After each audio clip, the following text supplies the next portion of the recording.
Well, within the last week, there have been 2 major drills conducted by the military in U.S. cities with the cooperation and participation of the police. Now, this is something we should all be concerned about.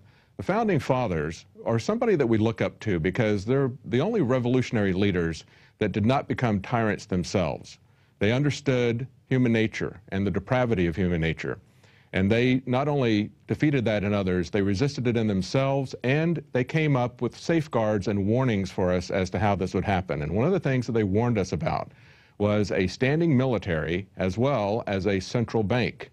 A standing military will eventually, and has throughout history, become a tool of oppression. It has happened in our country in the past, where the military has been used to oppress people, and that's why we have the Capacity Comitatus Act. That was to counteract American suppression in the U.S. by the American military. Well, let's take a look at some of these recent drills. On January the 28th in Houston, we have a clip. Let's show that clip. Helicopters and the sound of gunfire created a lot of concern this afternoon in one Houston neighborhood. This happened in southeast Houston around the old Carnegie Vanguard High School. When you see this, you think the worst. She told me don't come home because it sounded like we're in a war zone. Guns shooting and helicopters flying around over the house. And an Army major who was out here wouldn't tell us exactly what kind of training they were doing. HPD was aware of what was going on, but the fire department apparently wasn't. Well, this is the military assault on a school. This was done with helicopters, with guns firing, with troops on the ground. The residents thought a war was breaking out. They didn't know what to think. They were warning family members not to come by. Now, the fire department didn't know about that. Ambulances were called and dispatched.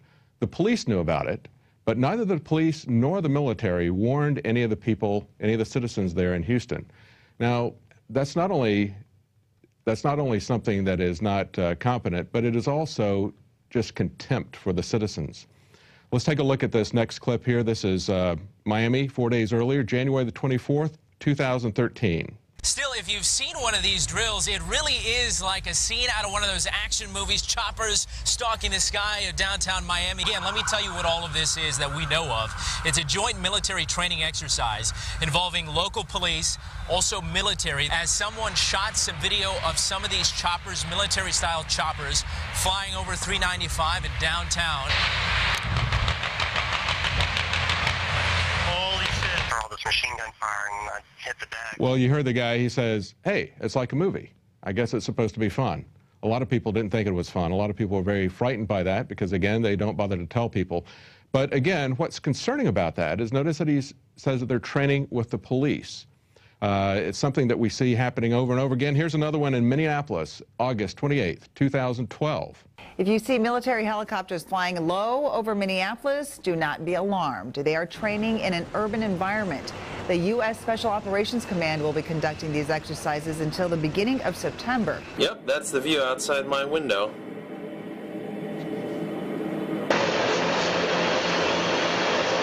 That's right. You hear her say, don't be alarmed. Everything is perfectly fine. It's just the American military preparing to attack U.S. cities. Of course, nothing the government ever does is bizarre or to be questioned, just like we are never to question the TSA. And if we do, we're the ones who are bizarre. Here's another one. St. Louis, July 3rd, 2012.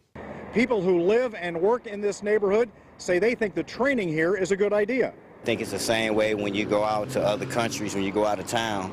They don't have police officers, they have troops. And I think it kind of scares a lot of people. Like cut down on crime? Crime, yeah, cut down on a whole lot of crime. Because they don't know if they're military or they're police. I think it's fantastic because it might slow down some of the crime rate. You know, the crime rate might go down. You know, that's what I think of. Well, now here, notice that the media takes a little bit different tact. It's not, don't worry, or it's fun, it's like a movie. Here they have 2 people that say, well, we think it'd be great because it'd be a great way to scare people and get crime down. Well, no, actually the standing military is a crime. And using the Army for police functions is a crime. It doesn't stop crime, it makes the government create the crime. No one who has a different view was presented in this article. Now here's another one, Chicago, April 17, 2012. A pretty scary scene along the Chicago River turns out to be a military training exercise. Well, notice some of the things that they said. Although you're seeing the same things here as you did in other cities, People are talking about how reckless the behavior was. One of the videos that someone shot, he says, look at this, it's night, and these guys are zigzagging and weaving through skyscrapers at a very low altitude with no lights. Something of reckless endangerment, but the thing that we're really concerned about, again, is the police and the military joining together. Take a look at this clip from Los Angeles in January the 26th, 2012. Special military operation forces in conjunction with the LAPD conducting some military maneuvers that had many people wondering what is going on. When a Black Hawk helicopter and 4 OH-6s, or Little Birds, flew over the city. Duran says the military picks environments based on what they might be facing in the near future. If it's a mountainous terrain, then they go to the mountains. If it's a desert terrain, they use the desert. Also, what we saw here tonight in downtown Los Angeles has been seen in Miami and in Boston. Now, do you notice what he said? He said if it's a mountainous terrain, they go to the mountains. If it's desert, they go to the desert.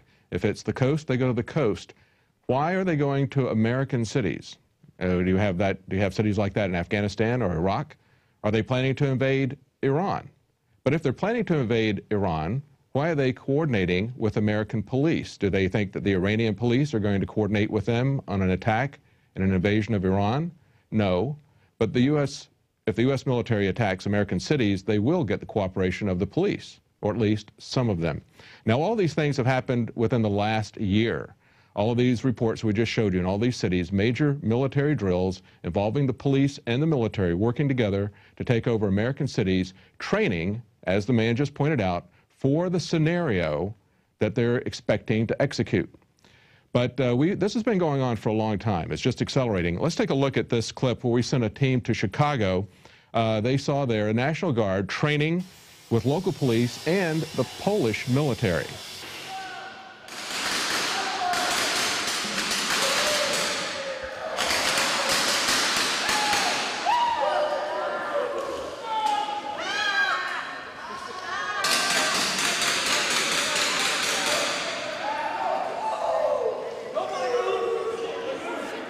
Now, in just a few seconds, you're going to see some Boy Scouts in rubber jumpsuits. That's right, they're pulling the Boy Scouts in on this. Get on the ground on your knees! Everybody on the ground, on the ground! Put your hands on your face! On the ground, on the ground! The Boy Scouts are being trained to be victims. Do not move! Cover your face with your hands! Cover your face with your hands! And in just a few minutes, the Polish military is going to come in full combat gear. That's right. Big Foreign troops will come probably, in. You know, 60 Boy Scouts down there with their scoutmasters and whoever else wanted to come along. Notice they have them lying face down in the anthrax powder. It's a very real-life situation. Notice that they're Everyone laying lie face down down in the anthrax powder. And we're going to move you. Hostages, you are expendable. Please put your face directly in the powder. All right. Yeah, all of a sudden the Polish BOA is participating in this exercise, which they didn't mention at all before that. It was just they're here to observe, they're here to observe. Hey, it's BOA. Bureau of Operational Anti-Terrorism is what I think it stands for. So I don't know, this was a hard one to swallow, watching these guys train. Now in Police State 4, the rise of FEMA that we produced in 2010, we have guardsmen training to find weapons caches in Arcadia, Iowa. And we have an interview with a lieutenant colonel with the National Guard there. Back now, it says in this article, going door to door asking if they can search homes looking for weapons. And they practice raiding the local gun shop. And this is for domestic operations. Lieutenant Colonel, I really appreciate you coming on such short notice, sir. My pleasure. Thanks for the invitation. You bet. I saw this article out of the Daily Times Herald in Carroll, Iowa. Have you seen that? I sure have. And it's telling us about an urban warfare drill to be held in several towns. Can you tell us about that? Sure. It's actually a planned training event to provide our soldiers with greater proficiency at what we call cordon and search, which is a mission that, just for a little background, we've deployed nearly 13,000 members of the Iowa National Guard in the global war on terror. And the vast majority of those have been in Iraq and Afghanistan. And one of the missions that they perform in Iraq and Afghanistan on multiple occasions is cordon and search, where basically you are trying to get to an area cordon it off to make sure everything's safe, and then actually search for caches of weapons or other kinds of contraband which could harm American forces and other like Fallujah, what we saw in Correct. Fallujah. Correct. Exactly. So because of where we're located in Iowa, there are no active duty bases in Iowa, so we kind of have to create our own urban training environments. So the plan on this particular training event was to actually use a small town of about 450 people. The town has actually kind of adopted the unit, which is called Company A, 1st Battalion, 168th Infantry, and they were more than willing to participate in the exercise. Well, we showed you Boy Scouts being trained to be victims. They're also training them to be aggressors. In a New York Times article in 2009, it says, Scouts to train to fight terrorists and more. Oh, what would that more be?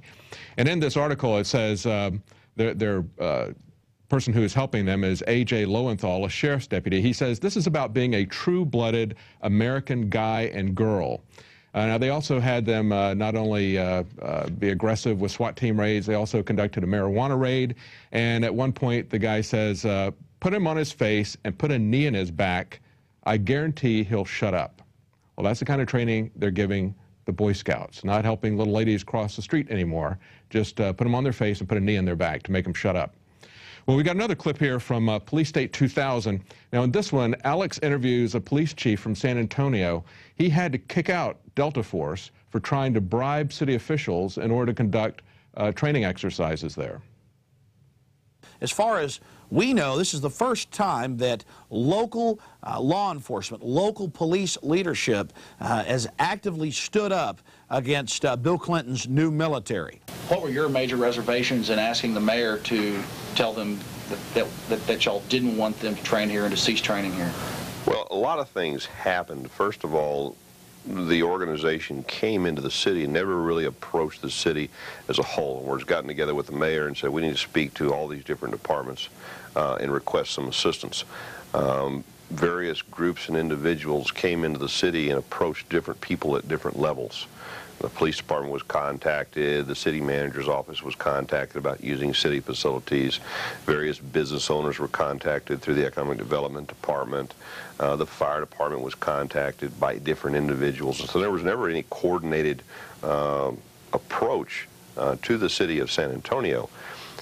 When we found out of that, we had some reservations, but we were willing at least to listen. But then we started finding out that discussions were happening at other different levels, and there was no communication, no coordination between that. Well, then, when we said no, then some elected officials were contacted to bring pressure to bear. And then offers were made to give money, cash money, to elected officials' charities if they could get us to change our minds. I mean, you know, as one of my deputy chiefs said, in some circles that's called bribery. Well, we have a long history of the military and the police working together in this country, training for martial law. And Alex has pointed that out for a long time in his documentaries and on the air. What's alarming about this, however, is the increasing rate at which this is happening. As I said, we just had in the last week, we had two major cities where there were two major exercises. The one that happened just a couple of days ago in Houston, they are firing guns and attacking schools. Citizens are never notified. What is happening is we're seeing the militarization of the police, and we're seeing the military used as police. That's a very frightening perspective. We've seen that before in our country's history. We've seen it in other countries. And in spite of what the people in St. Louis said that they put on the media, that is not something that reduces crime. What it does is it makes criminals out of both the military and the police. So we hope that there'll be more people like that San Antonio police chief who have the integrity and the wisdom to stand against this. Well, that's it for tonight's news. We'll be back tomorrow night at 7 o'clock Central, 8 p.m. Eastern Time. If you are watching this on YouTube and would like to help support our operation, please consider purchasing a prisonplanet.tv membership. You can share that with other friends and family. At least 10 people at a time can be watching simultaneously the news, so you can pass that out to even more than 10 people. I'm David Knight. See you tomorrow.